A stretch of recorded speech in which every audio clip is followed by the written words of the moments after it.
श्रीमन्नारायणीयम् अतः प्रथमस्कन्धः द्वितीयं दशकम्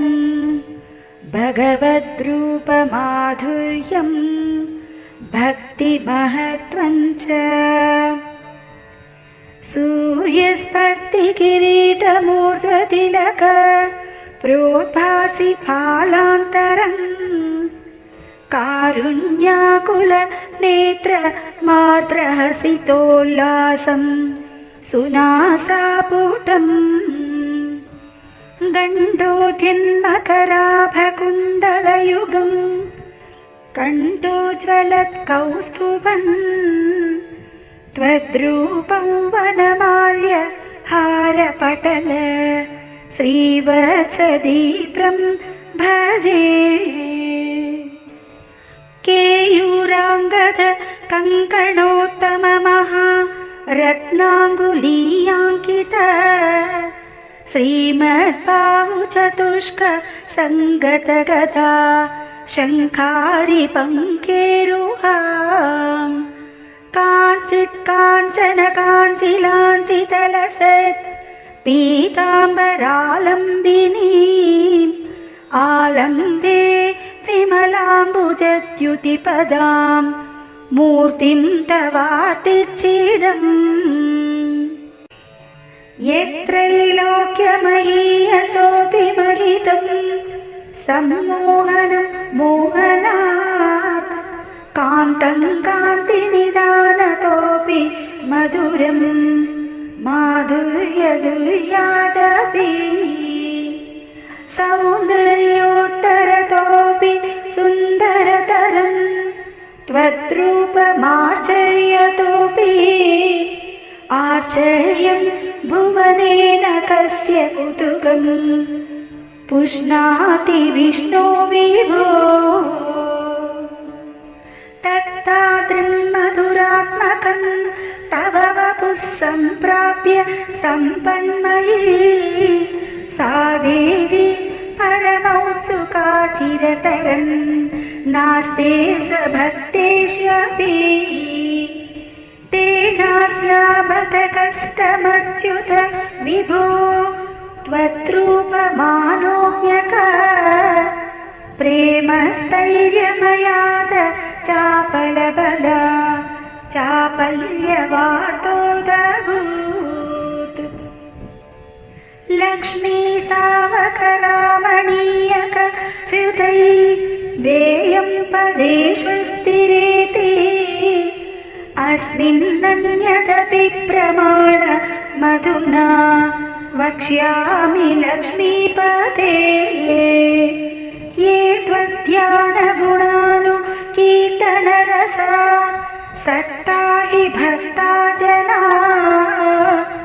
तेष्वेषा वसति स्थिरैव दयित प्रस्तावदत्तादरा एवं भूतमनोज्ञता नवसुधा निस्यन्दसन्दोहनम्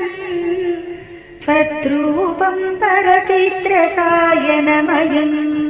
चेतोहरं शृण्वता सत्यः प्रेरयते मतिं मदयते रोमाञ्चयत्यङ्गकम् व्यासिञ्चत्यपि शीतबाष्पविसरैः आनन्दमूचोद्भवैः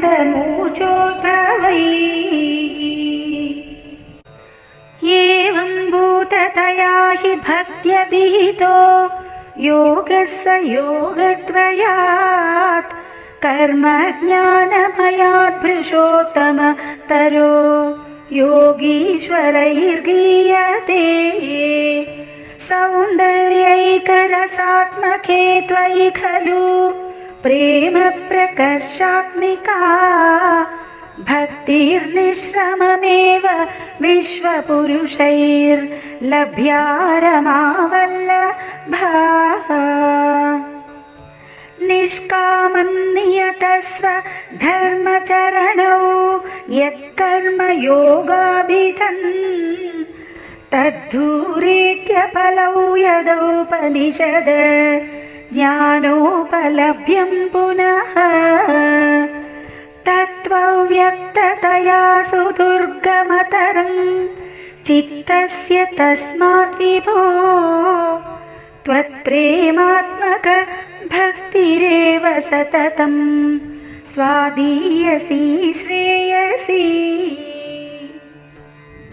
अत्यायासकराणि कर्मपटलान् आचर्य निर्यन्मला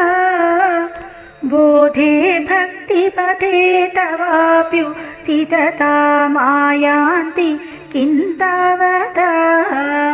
क्लिष्ट्वा तर्कपथे परं तव वपुर्ब्रह्माख्यमन्ये पुनः